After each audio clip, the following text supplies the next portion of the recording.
The night I uncovered the secret that shattered my entire world, I wasn't searching for trouble. I wasn't following anyone. I wasn't trying to expose a lie. I was simply taking the long way home. And if I had chosen a different path that evening, I might still be living a life built on someone else's deception. What I saw that night changed everything I believed about faith, authority, and the man our community trusted above all others. My name is Abigail. I'm 24 years old, and for most of my life, I lived in a strict Amish settlement tucked away in rural Pennsylvania. For 23 years, I believed the people leading our community were guided by honesty, humility, and God's truth.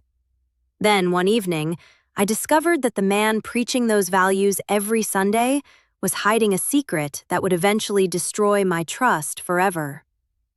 Before I tell you what happened, I need you to understand who this man was.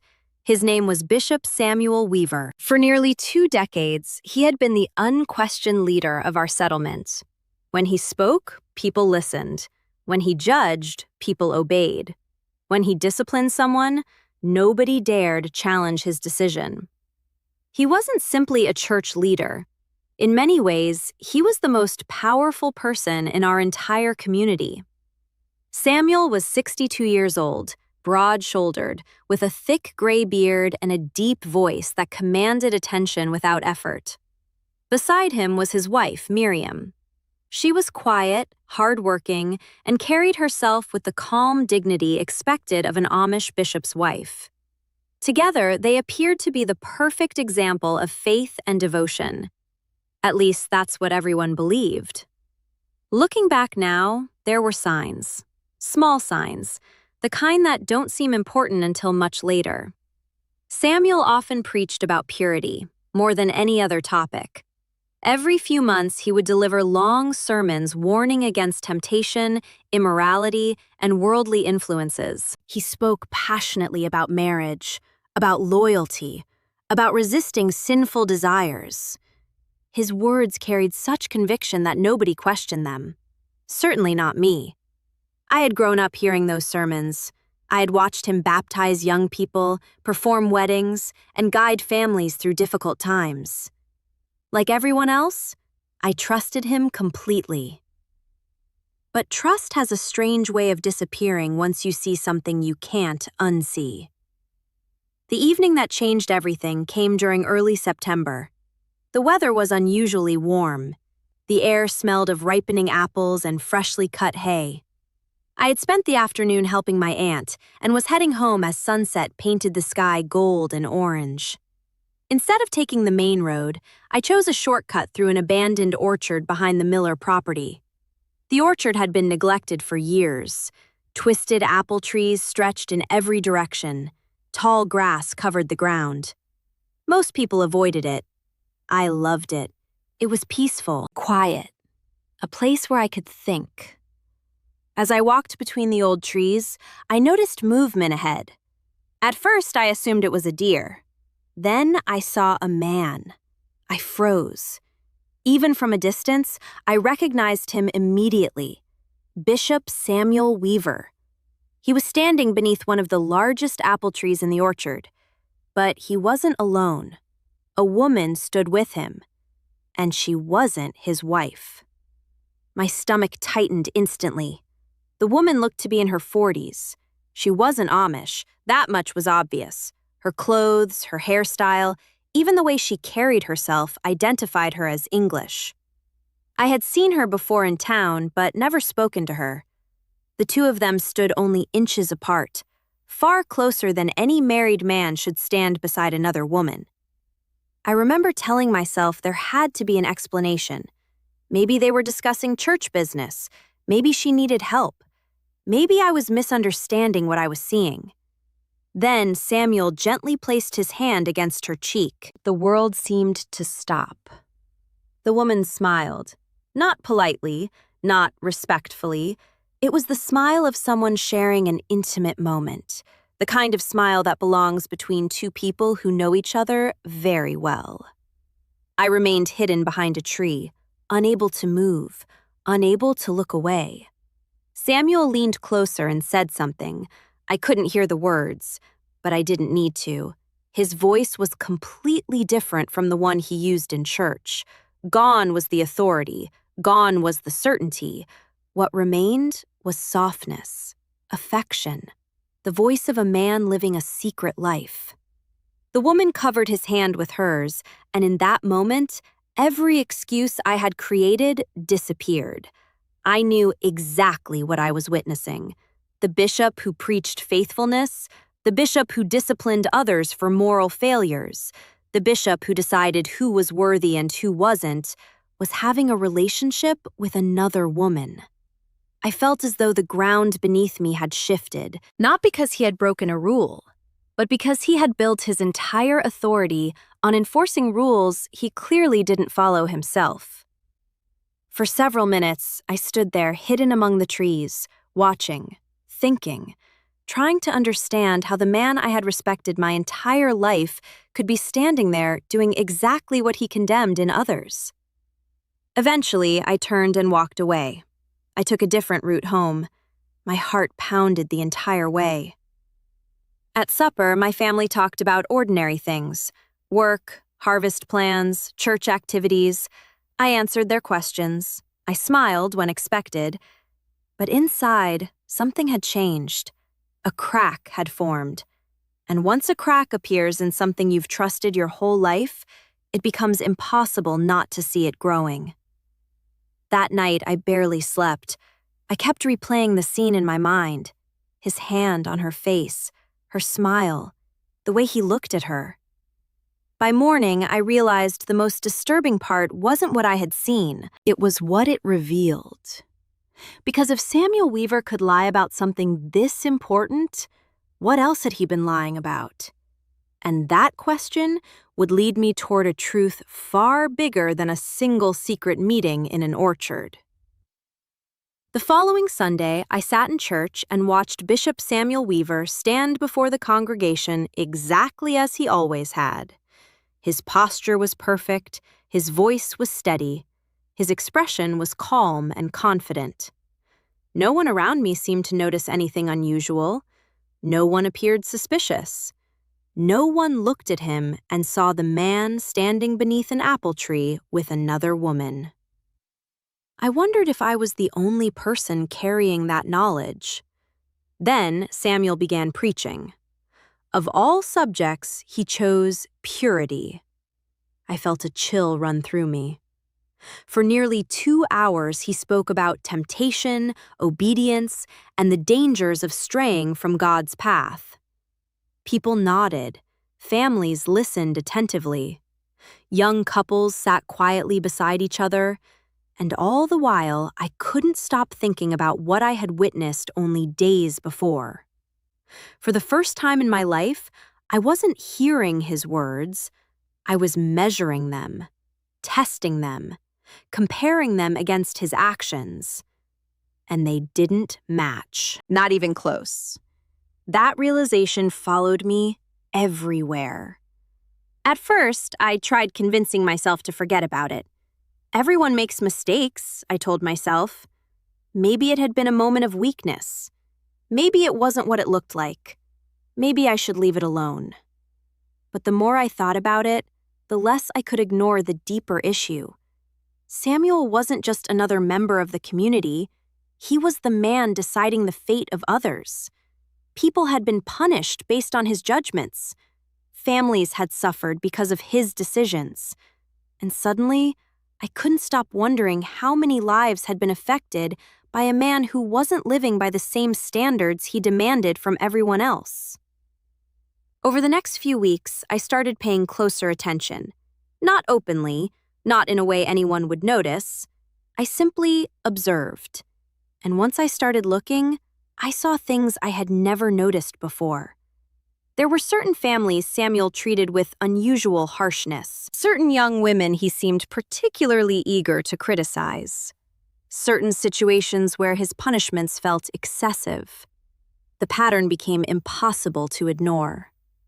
One name kept returning to my mind: Rebecca Fisher. 2 years earlier, Rebecca had become the center of a church disciplinary hearing. She was only 21, a quiet young woman with a gentle personality and a reputation for kindness. Someone had accused her of becoming too close to a young man before marriage. The details were never fully explained. In Amish communities, they rarely are. Rumors spread, judgments are made, then everyone is expected to move on. I remembered watching Rebecca stand before the congregation while Samuel questioned her. I remembered the tears in her eyes, the shame, the humiliation. Most of all, I remembered how harsh he had been. At the time, I believed he was protecting the community. Now, I wasn't so sure. One afternoon, I found myself working beside Rebecca's older sister, Hannah. We were helping prepare vegetables for a community meal. For nearly an hour, we talked about ordinary things. Then, carefully, I asked about Rebecca. Hannah became quiet, very quiet. For a moment, I thought she wouldn't answer. Then she sighed. She was never the same afterward. I stopped cutting vegetables. What do you mean? Hannah glanced around to make sure nobody was listening. The church discipline broke her. I felt my chest tighten. How? People stopped talking to her. Friends avoided her. Some families wouldn't allow their daughters to spend time with her. Her voice lowered. She felt like she carried a mark nobody else could see. I remembered Rebecca's face during those months, how withdrawn she had become, how rarely she smiled, how quickly people judged her. And now all I could think about was Samuel standing in that orchard, enjoying freedoms he denied everyone else. A few days later, I had another conversation. Then another. And another. I wasn't investigating. At least, that's not what I called it. I was listening. Really listening. For the first time. What surprised me most wasn't what people said. It was how much they had been holding back. Behind closed doors, many women carried quiet doubts, questions they never voiced publicly, stories they never shared, concerns they pushed aside because challenging authority wasn't encouraged. The more conversations I had, the more I realized something startling. I wasn't alone, not even close. Others had noticed inconsistencies. Others had questioned decisions. Others had seen things that didn't feel right, but nobody believed they could speak openly about it. Fear kept everyone silent.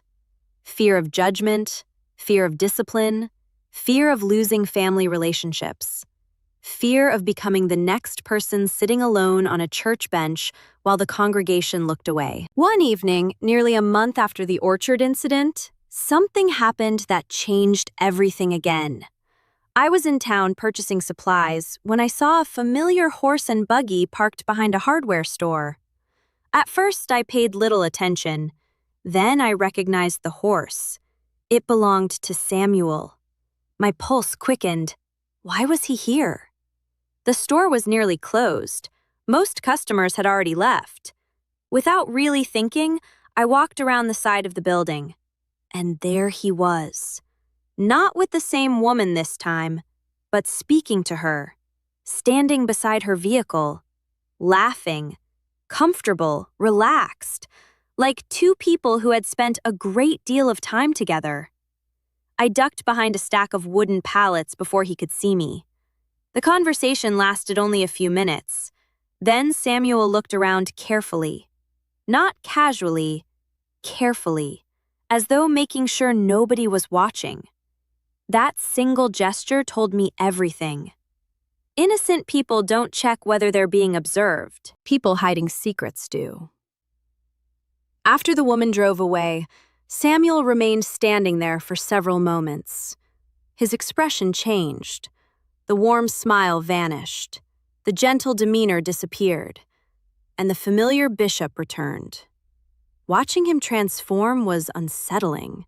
It felt like seeing two entirely different people living inside the same body. That night, I finally admitted something to myself. What I had seen in the orchard wasn't an isolated mistake. It was an ongoing relationship, a hidden life. And suddenly another question began haunting me. If Samuel had been doing this for years, how many people already knew? How many secrets were buried beneath the surface of our seemingly perfect community? And what would happen if the truth ever came out? I didn't know it then, but the answer to that question was already moving toward me. Because within weeks, someone would approach me with information that would expose a secret far bigger than anything I had imagined. And once I heard it, there would be no turning back. For several days after seeing Samuel behind the hardware store, I couldn't think about anything else. The image stayed with me.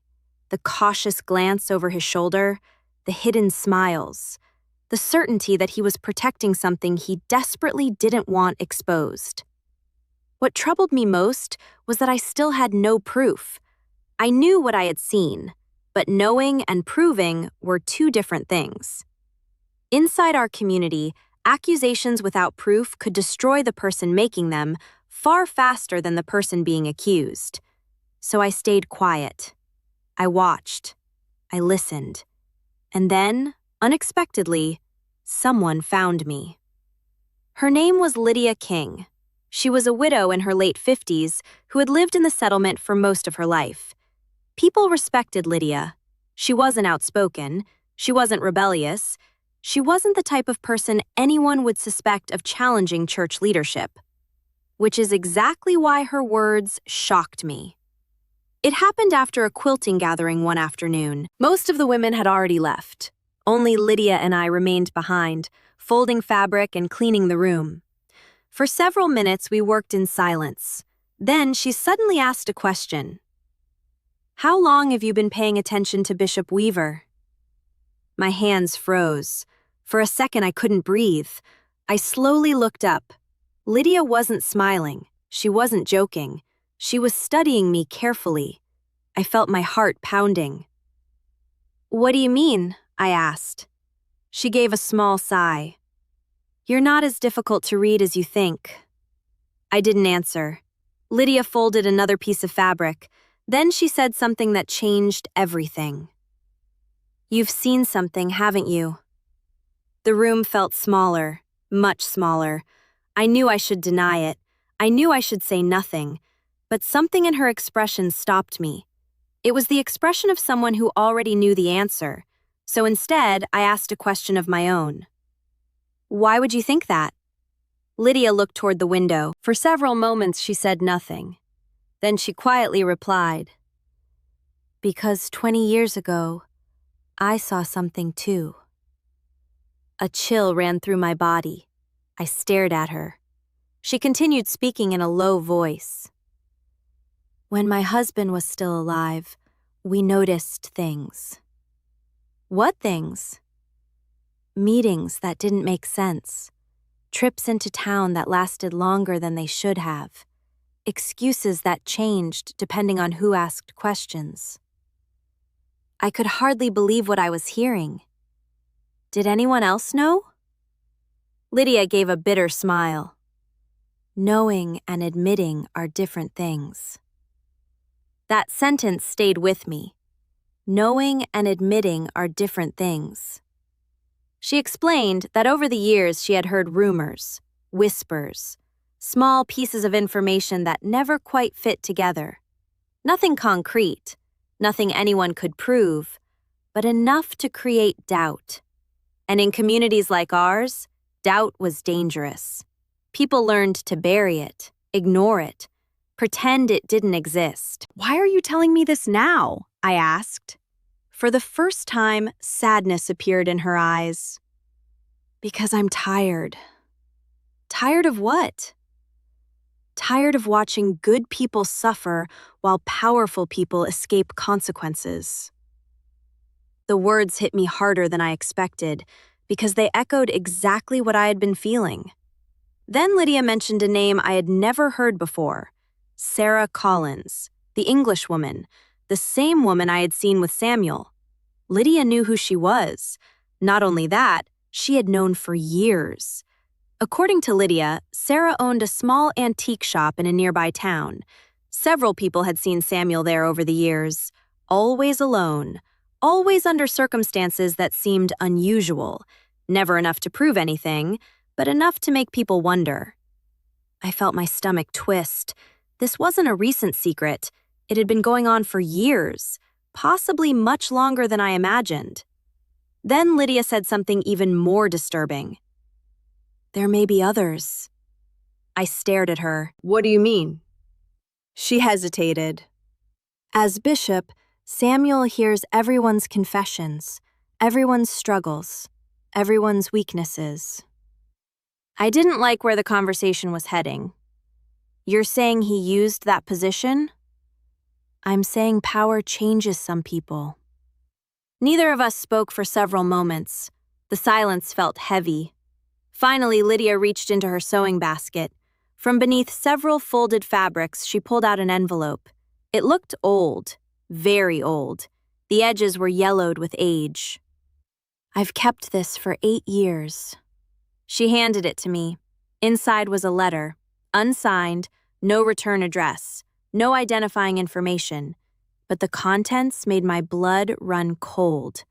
The writer described inappropriate meetings between a church leader and an Englishwoman. The details were vague, careful, clearly written by someone afraid of being discovered. But one thing stood out. The letter had been sent 8 years earlier. 8 years. I read it twice, then a third time. Each reading made the situation seem worse. Much worse. Because this meant Samuel's secret life wasn't a recent development. It wasn't a mistake. It wasn't a temporary lapse in judgment. It was a pattern. A long-term deception. A double life. When I finally looked up, Lydia was watching me. "What happened to the letter?" I asked.